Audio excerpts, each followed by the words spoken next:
अस्सलाम वालेकुम, मैं आतिफ रज़ाक कनाडा से। पाकिस्तान में डॉलर जो है वो मज़ीद बढ़ गया है, यानी कि पैसे की रुपए की कदर में मज़ीद कमी हो गई है। इसका इफ़ेक्ट यहाँ पर रहने वालों पर भी होता है। एक तो फ़ायदा होता है, यहाँ पर रहने वाले जब अपने मुल्क में डॉलर भेजते हैं, अपने मुल्क में पैसा भेजते हैं तो उनको रेट बेहतर मिलता है, ये तो उनको फ़ायदा होता है। लेकिन यहाँ पर कुछ लोगों को नुकसान भी होता है। वो लोग कौन से हैं? वो यहाँ पर रहने वाले स्टूडेंट्स हैं।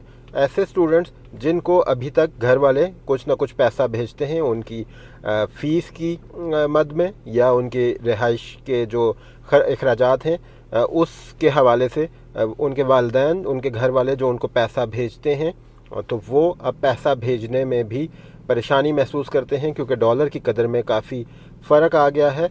उसमें काफ़ी बेहतर हुआ है वहाँ पर रेट डॉलर का, यानी कि पैसे का जो वैल्यू है, रुपए की वैल्यू है, वो काफ़ी कम हुई है।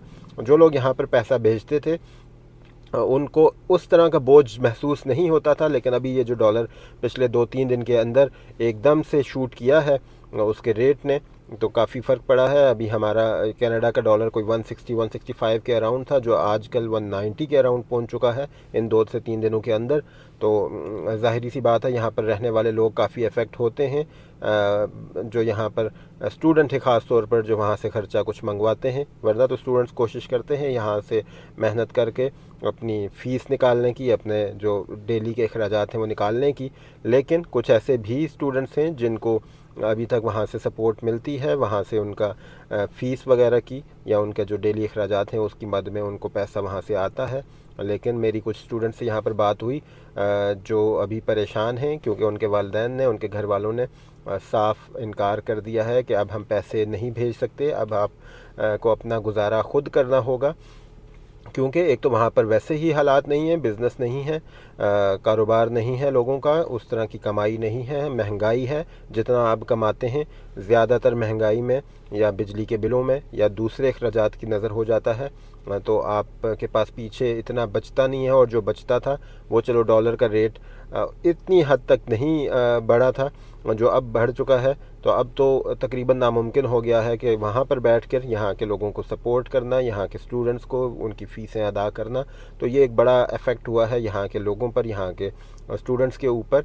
तो डॉलर ना सिर्फ पाकिस्तान में रहने वालों को बल्कि यहाँ पर रहने वालों को भी असरअंदाज उन पर भी होता है, और बहुत से लोग असरअंदाज इस पर होते हैं। तो हमारी मईशत किस तरफ जा रही है, हमारा मुल्क किस तरफ जा रहा है, कुछ भी नहीं कहा जा सकता। बड़ी परेशान कुन सिचुएशन है। हर इंसान परेशान है जो पाकिस्तान के अंदर मौजूद है। पाकिस्तान से बाहर रहने वाले लोग परेशान हैं, चाहते हैं उनका मुल्क तरक्की करे, उनका मुल्क खुशहाल हो। लेकिन अभी जो सिचुएशन है वो काफ़ी मायूस कुन है, परेशान कुन है। उम्मीद करते हैं, अल्लाह से दुआ करते हैं कि हमारे मुल्क में बेहतरी आए, खुशहाली आए, अमन आए। दुआ की जा सकती है, उम्मीद की जा सकती है अल्लाह ताला पाकिस्तान पर अपना रहम करम फरमाए। उम्मीद है आपको ये वीडियो पसंद आई होगी। अगर आपका कोई सवाल है कनाडा के हवाले से, आप हमारे से पूछ सकते हैं। इंशाल्लाह मुलाकात होगी अगली किसी वीडियो में। अपना ख्याल रखें। अल्लाह हाफ़िज़।